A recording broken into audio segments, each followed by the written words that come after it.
So Emmett, everyone seems to have a story about what they did during quarantine from March through July or whenever you came back. So what was yours? What'd you do? Where'd you go? What'd you work on? Well, I went home, and as we all know, Washington was not in the best condition with everything going on at first. So I went home, and I probably sat in the house and played a lot of Xbox for the first week, and I was able to work out outside. And then, a week or two after that, I was able to find a gym, and I was able to work out with some guys that, I kind of grew up with. And, a few of those guys like Malachi Flynn, who is in the NBA draft, a point guard from San Diego State. And then David Jenkins, who is preseason, I think he's preseason player of the year.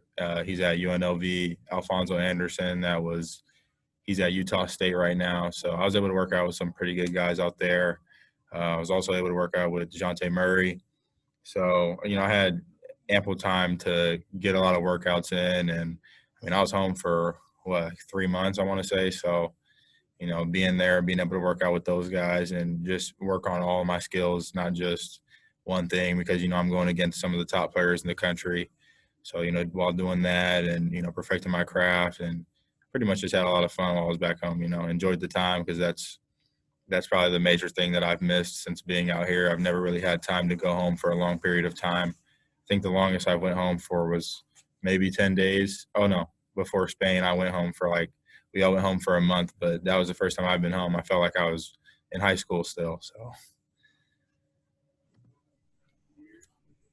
John and Tonic? Hey, Em, and I'll ask you this. I asked Jordan this before. The best team this year might not be the most talented team. It might be the team that stays intact the longest because of the virus. Have you guys talked about that, about how you to stay healthy, to realize the goals that you want this year? I think we talk about it almost every day. I feel like you said, this year isn't going to be the team that's the best or the most skilled or the tallest. It's going to be the team that is really just the most resilient. And we're all college students. At the end of the day, you get to college. Obviously, partying is one thing that, obviously we all have to give up. You don't have time to go hang out all the time. You don't have time. You can't really do that because, for one, we're getting tested every 3 days. And if one of your tests pops up positive, you're sitting out for 10 days, and then you got to do all the other tests to make sure your heart and everything is okay. So, I think just we all have kind of voiced our opinion on that. And, if we do want to all hang out, we'll all come together as a team, and we'll go to one of the players' apartments and get some pizza and, watch some of the games. And that's about, what we're used to now. That's kind of the new lifestyle. So. Real quick, I'm guessing because you're an athlete, you're used to sacrifices anyway. Mm-hmm. Totally. So the general students maybe don't have are asked to do the sacrifices that you guys have to do. No, not at all. Obviously it's different for a normal student. You have kids that don't really care, and then you have kids that do care and whatnot. So there's kids that go out all the time, and you see it on their Snapchat, Instagram stories, and, they're all having that fun time. But, it's just one of those sacrifices we have to make, because at the end of the day, we all have a goal, which is to win a national championship. So, we got to give up those things for that. I'm fine with that. Go ahead, Greg. Emmitt, so go back to last year. You started really well. Then, as you've talked about, you hit a slump and then finished strong as well. So what do you think was part of the slump? So what did you work on in the off season to hopefully avoid that the next time around? I honestly just worked on, trying to be more consistent. Obviously that was one of the problems I ran into last year. And, that was my first year kind of being in a bigger role, and, I didn't know what was expected of me. So I kind of was just going out there the first few games and just doing whatever. And, it was working. And then, when the game didn't work for me, I just kind of folded up into a ball, and I kind of went back to what I was doing freshman year instead of, staying resilient and being confident and going out there and just playing my game. So, this year I'm kind of just going to be more confident. A lot of it is just, being right mentally and going out there and knowing that, I'm going to play my game and not worry about all the other stuff that's going on. Cody Nesper. Hey, Emmitt. So you, Jordan, and Derek are the longest tenured Mountaineers right now. Do you feel like you're one of the older guys, one of the veterans? And then, just from you being here the longest, do you feel like you're now able to kind of show guys the ropes and explain to them how everything works with Huggins and the system and everything? I feel like I honestly feel like for me, Derek and Jordan, we were able to do that last year. I think last year, I'm not sure how many new guys we brought in, but I know we brought in a bunch. And over that summer when we were back home, the coaches, they voiced to us like, when we get all these new guys here, they're going to need help along the way, and it's not going to be easy because you're going to have guys that are knuckleheads that don't want to listen at first, but once they get it and they start to listen, they'll start playing better. And I think that's going into this year. It's been a little easier because we have guys coming back like Taz, we have Gabe. We got a lot of guys that came back from last year's team. So, we got two freshmen or 2 or 3 freshmen, and we got Kedrian. So it's been easy to get those guys rolling because everybody's been here, so to say. I mean, even if you've been here for a year, you can kind of help out, and you can show everybody along. And I think we all know what to expect from Hugs at this point. We've all been here for the summer. We've seen enough of Hugs so far, and we all know what to expect. Greg Hunter. So, Emmitt, one of those new guys or semi-new guys is the guy behind you in Jalen Bridges. So, have you taken him under your wing? What do you see out of Jalen?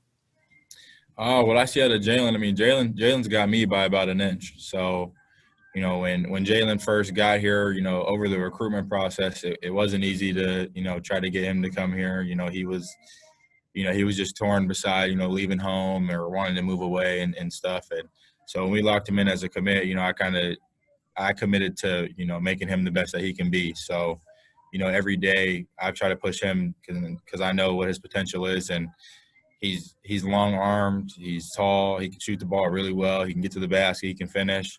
And there's not really anything in his game that I don't like at the time. I mean, he's been phenomenal since we've started up, and I think he's only going to get better. I mean, obviously he's a freshman technically, but having that redshirt year and being able to get out there, especially with the guys last year, and he kind of just feeds right into the system. And obviously having him behind me is going to help me because I really wasn't able to get a lot of breaks last year. So, Kevin Kinder. Other than playing basketball, what's the best way for you to get to know other guys, get to know what makes them tick a little bit? It's really interesting.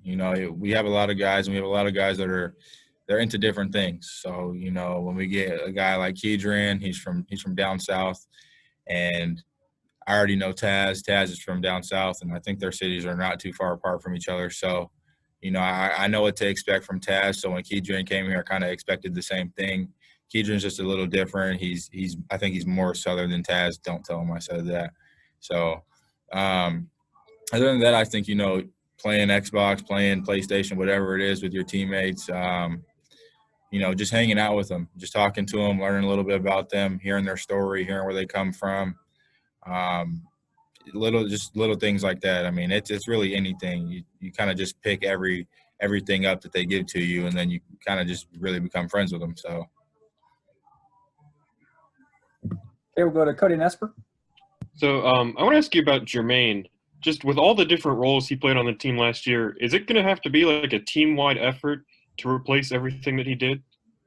I don't think so. I think, Jermaine was really big for this team, and I think he was really big, for I think, Deuce kind of came out along the way, and I think it took some of the slack off of Jermaine having to play point guard. Obviously Jermaine played the 1, 2, 3, 4, whatever you name it, he was playing it. But I think the difference between last year's team and this year's team is we don't need a guy that can play that many positions because we have so many guys that already play that position. We have a whole bunch of point guards. We have a whole bunch of shooting guards. We now have 3 wings. We have Gabe down there with the bigs. We have a whole bunch of guys, and I think the good thing about this year's team is we have so many guys that's versatile. And, I can play – I think this year I'll be able to play the 2, 3, and the 4. Obviously Gabe can play the 3, 4, and probably play the 5 if he wanted.